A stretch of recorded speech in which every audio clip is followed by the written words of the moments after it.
अध्यक्ष महोदय, सरकार में बैठी एक मंत्री महोदया कभी गैस सिलेंडर के दाम बढ़ने पर धरने पर बैठ जाती। आज गैस सिलेंडर के दाम जब 1000 के पार हो गए तो क्या माननीय मंत्री महोदया भूल गई कि सास भी कभी बहू थी?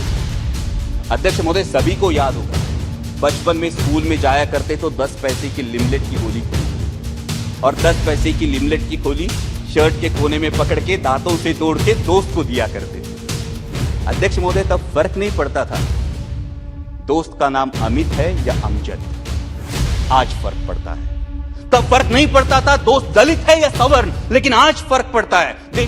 राष्ट्रपति जी ने अपने अभिभाषण में अर्थव्यवस्था विश्व में 5वें पायदान पर पहुंचने की बात की और हम सभी को गर्व है इस बात का।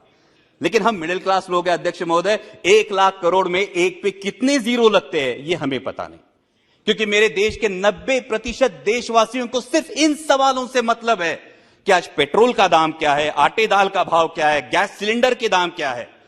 अध्यक्ष महोदय, सरकार में बैठी एक मंत्री महोदया कभी गैस सिलेंडर के दाम बढ़ने पर धरने पर बैठ जाती थी। आज गैस सिलेंडर के दाम जब 1000 के पार हो गए तो क्या माननीय मंत्री महोदया भूल गई कि सास भी कभी बहू थी? अभी मेरे एक बहुत सीनियर सांसद सदस्य ने बहुत अच्छी पंक्तियां की, महंगाई नहीं खर्चे बढ़ रहे हैं। मैं उनसे यही कहना चाहता हूं, जनाब गुमराह मत कीजिए ये कहकर कि महंगाई नहीं खर्चे बढ़ रहे हैं। जुबान तो है आपकी लेकिन अल्फाज किसी और के बोल रहे हैं।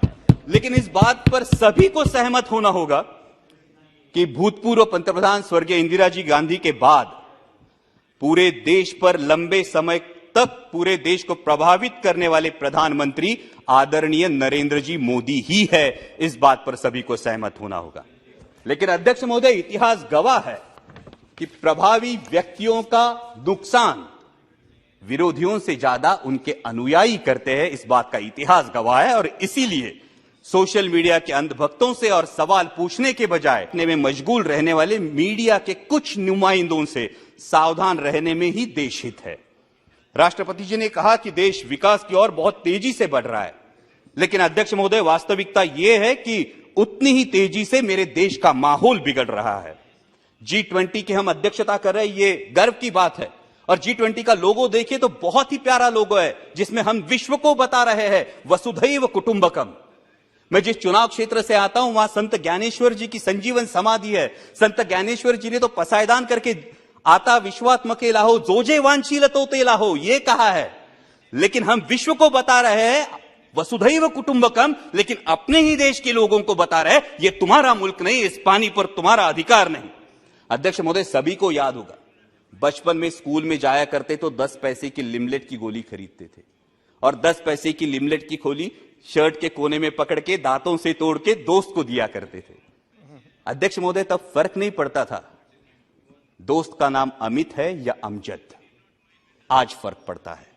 तब फर्क नहीं पड़ता था दोस्त दलित है या सवर्ण, लेकिन आज फर्क पड़ता है। देश का माहौल बिगड़ रहा है क्योंकि हिंदू मुस्लिम के साथ साथ दलित और सवर्ण ये दरार भी बढ़ते हुई दिखाई देती है।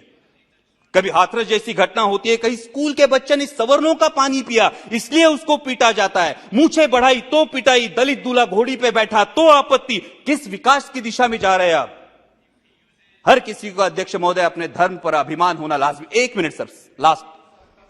हर किसी को धर्म पर अभिमान होना लाजमी है, लेकिन धार्मिक अभिमान जब धार्मिक उन्माद पर उतर आता है तो इस अमृत काल में जो हलाहल पैदा होगा उसकी जिम्मेदारी कौन लेगा, उसके परिणाम कौन भुगतेगा? राष्ट्रपति जी ने अपने अभिभाषण में जो सपना दिखाया वो सच होने के लिए हर देशवासी को यह समझना होगा अध्यक्ष महोदय कि यह देश सिर्फ 38% वोट बटोरने वाली किसी एक राजनीतिक पार्टी का नहीं, बाकी 62% देशवासियों का भी है। इस सच का सम्मान हो। भगवे से किसी को परहेज नहीं और होना भी नहीं चाहिए, लेकिन भगवा तिरंगे में से एक रंग है, इसी का सबको एहसास हो। दहलीज के अंदर कोई ईश्वर, अल्लाह, यीशु किसी की भी उपासना करे, दहलीज के बाहर कदम रखते ही वो सिर्फ और सिर्फ भारतीय हो। पंथ, प्रांत और धर्म से जुड़ी भावनाओं का जरूर सम्मान करे, लेकिन हर देशवासी की सर्वोच्च भावना राष्ट्र प्रथम हो। तभी अमृतकाल का अमृत अंतिम पंक्ति में खड़े अंतिम व्यक्ति तक पहुंचेगा। डाल डाल पर फिर सोने की चिड़िया का बसेरा होगा और इस अमृतकाल में मेरा राष्ट्र विश्व की महाशक्ति बनकर उभरेगा। जय हिंद, धन्यवाद।